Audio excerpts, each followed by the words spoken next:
Hello बच्चों, मीमांसा Sanskrit classes की ओर से मैं आज आपको रीजनिंग का एक टॉपिक डाइस आपको पढ़ाऊंगी। और डाइस पढ़ने के लिए हमें सबसे पहले उसके बेसिक्स के बारे में पता होना चाहिए। तो आज हम उसके बेसिक्स पढ़ेंगे। सबसे पहले आपको उसके सरफेस के बारे में पता होना चाहिए कि डाइस का सरफेस होता क्या है। ठीक है, तो जब हम लूडो खेलते हैं तो हम सब ने देखा होगा कि डाइस में 1 से लेकर 6 तक के नंबर लिखे होते हैं। अब जो जो नंबर है जहाँ पर डाइस में लिखा होता है वो उसकी सतह होती है। ठीक है, यानी जो नंबर हमने 2 नंबर देखा, 2 नंबर जहाँ पर डाइस में लिखा हुआ है वो उसकी सतह है। ठीक है, तो डाइस के अंतर्गत कितनी सतह होती हैं? 6 नंबर होते हैं, तो सतह भी कितनी होंगी? 6 होंगी। एक लेफ्ट होगी, एक राइट होगी, एक बैक होगी, एक फ्रंट होगी, एक टॉप होगी और एक बॉटम होगी। यानी जितने नंबर उतनी हमारी सतह हो गई, हमारी सरफेस हो गई। ठीक है, उसके बाद बात आती है कॉर्नर की। डाइस में कितने कॉर्नर होते हैं? अब जैसे रूम की बात करें, रूम एक बहुत ही अच्छा एग्जाम्पल है कि जिस रूम में आप बैठे हो उसमें आप काउंट कर सकते हो। ठीक है, अब हमारे रूम के अंदर कितने कॉर्नर होते हैं? 8 कॉर्नर होते हैं। 4 तो हमारे बॉटम में होते हैं और 4 हमारे टॉप में होते हैं। ठीक है, उसी तरह हमारे डाइस में भी कितने कॉर्नर होंगे? 8 होंगे। जो डाइस है वो किसकी तरह होती है? रूम की तरह ही तो होती है, बस रूम अंदर से खाली होता है और वो जो डाइस होती है वो हमें अंदर से दिखती नहीं है, खाली है। ठीक है, उसके बाद एजेस। एजेस यानी साइड। ठीक है, साइड की बात करें तो रूम में कितनी साइड होती है? काउंट करके देखिए। 4 तो नीचे बॉटम में होती हैं साइड, 4 हमारी साइड टॉप में होती हैं और 4 साइड हमारी टॉप और बॉटम के बीच में होती हैं। राइट, उसके बाद बात आती है हमारी कि जो पेपर में क्वेश्चन पूछा जाएगा वो कैसे पूछा जाएगा। ठीक है, उसमें 1 डाइस दी होती हैं, 2 दी होती हैं, या फिर 2 से ज़्यादा दी हुई होती हैं, या कोई ओपन डाइस है। ठीक है, तो इसमें हमारा फर्स्ट केस क्या होगा? आपको कोई भी 2 डाइस देंगे और उसमें पूछा जाएगा कि इस नंबर के अपोजिट कौन सा नंबर है। ठीक है, तो उसके लिए या तो आपको 2 डाइस देंगे, ओनली 2 पोजिशंस आर गिवन होंगी। ओके, या हमारे पास मोर देन 2 डाइस होंगी, यानी 2 से ज़्यादा डाइस होंगी हमारे पास, 3 हो सकती हैं। ठीक है, उसके बाद या हमारे पास ओपन डाइस होगी। ओपन डाइस के बारे में आगे पढ़ेंगे। अब देखो, पहला केस उठाते हैं। तो इसमें क्या है? When only 2 positions are given, यानी जब हमारी 2 डाइस दे रखी होंगी। जब भी हमें 2 डाइस गिवन होंगी तो उसमें क्या हो सकती है पॉसिबिलिटी हमारी? उन 2 डाइस के अंदर ये पॉसिबिलिटी हो सकती है कि उन दोनों डाइस में या तो एक नंबर कॉमन आ रहा होगा, कि पहली डाइस में भी हमें 4 दिख रहा है, दूसरी डाइस में भी 4 दिख रहा है। या हो सकता है कि पहली डाइस में 2 नंबर, दूसरी डाइस के 2 नंबर सेम हो, यानी 2 नंबर हमारे कॉमन हो दोनों डाइस में। ठीक है, या एक क्या पॉसिबिलिटी हो सकती है कि दोनों ही डाइस में हमें एक भी नंबर कॉमन ना दिख रहा हो, यानी हमें जो डाइस है उसके 3 साइड हमें दिखती हैं, यानी 3 नंबर उस पर दिख रहे हैं, 3 नंबर उस पर अलग दिख रहे हैं, यानी उस पर कोई भी नंबर कॉमन नहीं हुआ, ये पॉसिबिलिटी होगी। और जब ऐसी पॉसिबिलिटी होगी तो उस केस में क्या होगा? एक स्टैंडर्ड डाइस होगी या जनरल डाइस होगी। ठीक है, अब सबसे पहले हम क्या पढ़ेंगे? Only 1 number is common in both the dice.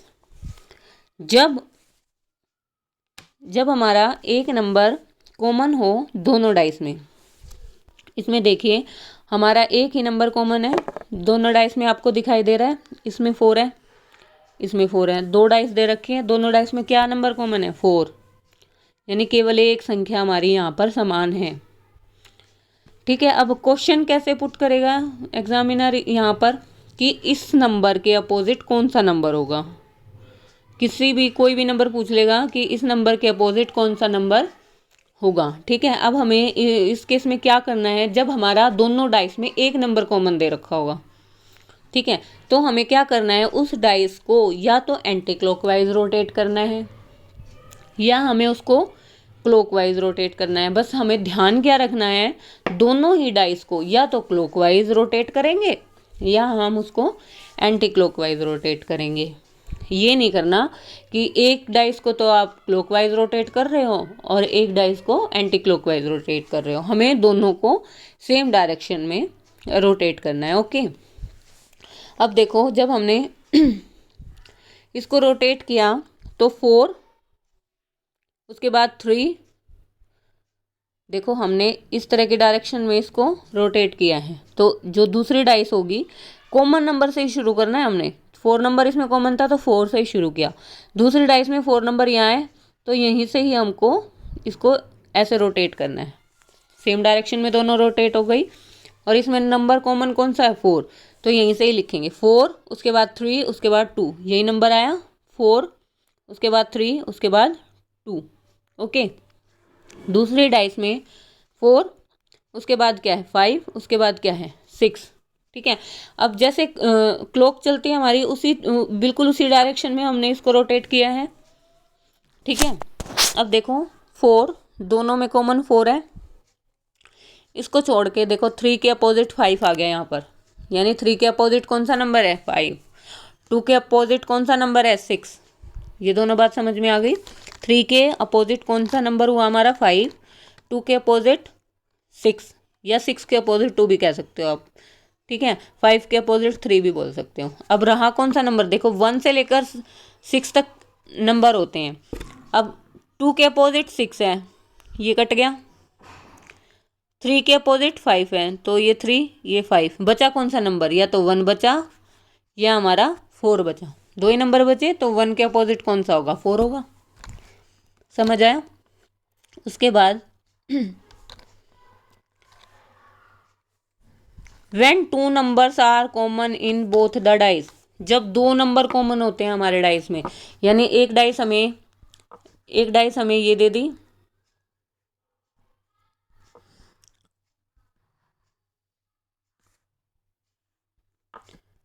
एक डाइस हमें ये दी है और एक डाइस ये दे दी। ठीक है, इसमें देखो 2 और 3 नंबर कॉमन है, दोनों में हमारे 2 और 3 नंबर कॉमन है, यानी 2 नंबर कॉमन आ गए। इसका मतलब क्या है, 1 के अपोजिट 4 है, 1 के अपोजिट 4 है। इसमें देखते ही हमने कुछ नहीं करना, इसमें जो 2 नंबर कॉमन है उनको छोड़ दीजिए, जो तीसरा नंबर बचेगा वो आपस में अपोजिट होंगे। ठीक है, वो क्या होंगे, आपस में अपोजिट होंगे। 1 के अपोजिट कौन सा आ गया, यहाँ पर 4 आ गया। दूसरी पॉसिबिलिटी क्या आएगी यहाँ पर, 2, 3, दोनों में कॉमन 2, 3 है ना, तो 2, 3 के अपोजिट कौन सा नंबर आएगा, 5 आएगा या 6 आएगा। ठीक है, इस मतलब क्या है, 1 के अपोजिट 4 या 4 के अपोजिट 1। ओके, इसका मतलब ये है कि 2 के अपोजिट या तो 5 होगा या हमारा 6 नंबर आएगा। ठीक है, उसमें पॉसिबिलिटी ही पूछी जाएंगी, अगर इस टाइप का क्वेश्चन होगा तो उसमें पॉसिबिलिटी ही पूछी जाएंगी। जैसे 2 के अपोजिट 5 और 6 आ गया, 3 के अपोजिट या तो 5 आएगा या 6 आएगा। ऐसे ही जो 5 नंबर है उसके अपोजिट कौन सा आएगा, 2 आएगा या 3 आएगा। यहाँ से देख सकते हो 6 के अपोजिट या 2 आएगा या 3 आएगा। ये हमारे ऑप्शन में दे रखे होंगे कि 5 और 6, 2 और 3, इस तरह से पूछेंगे। ठीक है, अब जब 2 नंबर कॉमन होते हैं इसमें तो साफ साफ ही दिख रहा है कि 1 के अपोजिट कौन सा है, 4 है। ठीक है, उसके बाद है 2 opposite numbers can never be seen together and also can never be hidden together, यानी 2 जो अपोजिट नंबर होते हैं, जैसे हमने पिछले क्वेश्चन में करा, पिछले डाइस में हमने देखा कि 1 के अपोजिट 4 है। ठीक है, तो इसमें जो 1 और 4 हैं वो कभी भी एक साथ नहीं दिखेंगे, एक ही डाइस में एक साथ बिल्कुल भी नहीं दिखेंगी। देखो एक डाइस में, एक ही डाइस की बात कर रहे हैं हम, एक डाइस की बात कर रहे हैं, एक डाइस में 1 के अपोजिट 4 है, इस दोनों डाइस में 1 के अपोजिट 4 है, तो एक डाइस के अंदर हम देखें तो एक साथ नहीं दिख रही हैं वो 1 और 4, यानी 1 के पीछे 4 छिपा हुआ है। ठीक है, और 1 और 4 आपस में कभी एक साथ छिप भी नहीं सकते, क्यों, क्योंकि 1 के अपोजिट 4 है, 1 के अपोजिट 4 है, उनमें से एक को तो दिखना ही पड़ेगा, या तो 1 दिखेगा या हमारा 4 दिखेगा। ठीक है, यानी 2 विपरीत संख्याएं न तो कभी एक साथ दिख सकती हैं और ना ही कभी एक साथ छिप सकती हैं। नेक्स्ट है ये क्वेश्चन देखिए, ये और ये दोनों डाइस में क्या कॉमन दिख रहा है आपको? 3 4, 3 4 है कॉमन, तो बचा क्या नंबर? 2 और 6, यानी 2 के अपोजिट क्या है? 6। और दूसरी पॉसिबिलिटी क्या बनेगी? 3 और 4 के अपोजिट कौन सा होगा? 1 और 5, यानी 3 के अपोजिट या तो 1 होगा या 5 होगा, ऐसे ही 4 के अपोजिट या तो 1 होगा या 5 होगा। ओके, अब देखो पहली डाइस है 4 2 6। देखो हमने इसमें से क्या निकाला कि 2 और 6 अपोजिट है। हमें जो पीछे वाला रूल जो मैंने अभी आपको बताया कि एक साथ नहीं दिख सकते 2 और 6, यानी जो ये पहली डाइस है ये पॉसिबल ही नहीं है। क्यों नहीं है? क्योंकि एक साथ दिख गए दोनों नंबर, ये तो दोनों एक दूसरे के अपोजिट हैं। ऐसे ही जो दूसरी डाइस है उसमें भी 2 और 6 दोनों एक साथ दिख रहे हैं, ये भी पॉसिबल नहीं है। अब जो तीसरी डाइस है इसमें देखो 2 और 6 एक साथ छिप गए, यानी ये डाइस भी पॉसिबल नहीं हुई, क्योंकि एक साथ जो अपोजिट नंबर होते हैं वो एक साथ छिप भी नहीं सकते, उनमें से एक किसी न किसी एक को तो आगे दिखना ही पड़ेगा। ठीक है, अब लास्ट वाली जो डाइस हैं 1 5 और 6, देखो 2 के अपोजिट है 6 और 6 नंबर इसमें शो हो रहा है। ठीक है, यानी ये डाइस हमारी सही है। ये डाइस पॉसिबल ही नहीं है, ये डाइस भी पॉसिबल नहीं है इस केस में, और ये डाइस भी पॉसिबल नहीं है, तो बची कौन सी? ये वाली डाइस। ये वाली डाइस पॉसिबल है, क्यों? इसमें 6 हमारा जो है वो दिख रहा है। ठीक है, उसके बाद आती है हमारी नो कॉमन, मतलब कि दोनों डाइस में कुछ भी कॉमन ना हो, तो उस केस में हमारा क्या होगा? या तो स्टैंडर्ड डाइस होगी या हमारी जनरल डाइस होगी। ठीक है,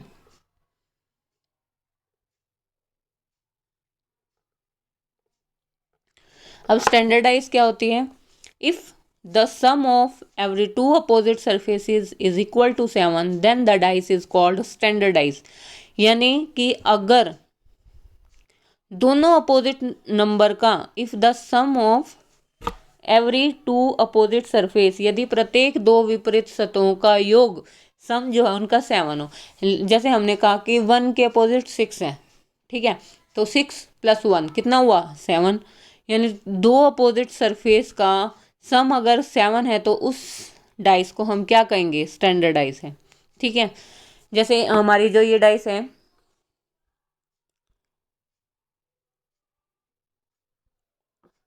ये डाइस देखिए हमारी 1 3 और 2, ठीक है, तो इस डाइस में क्या होगा? 1 के अपोजिट क्या होगा? 6। अगर मैं ये कहूँ कि जो ये वाली डाइस है वो स्टैंडर्ड डाइस है, ठीक है, तो 1 के अपोजिट क्या होगा? 6। क्यों? क्योंकि हमें पता है दोनों अपोजिट नंबर का सम कितना होना चाहिए? 7, तभी तो आएगा, तभी तो स्टैंडर्ड डाइस बनेगी। तो 1 के अपोजिट कौन सा आएगा? 6। 2 के अपोजिट कौन सा होगा? 5। क्यों? दोनों का सम हमें क्या करना है? 7 करना है। ऐसे ही 3 के अपोजिट क्या आ जाएगा? हमारा 7 नंबर आ जाएगा। ठीक है, उसके बाद है हमारी जनरल डाइस। जनरल डाइस क्या होती है? If any two adjacent surfaces sum is equal to 7 then dice is called general dice. Okay, अब देखो जनरल डाइस, इसका हम एक एग्जांपल लेते हैं। ये देखो, ये डाइस है हमारी जनरल डाइस है।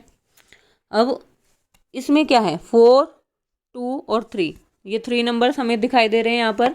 अब हमें इसकी डेफिनेशन में क्या बोला गया है? यदि किसी भी दो पड़ोसी सतह का या दो एडजेसेंट, एडजेसेंट वो होता है जिनमें एक साइड कॉमन होती है, वो एडजेसेंट सरफेस कहलाएंगे हमारे।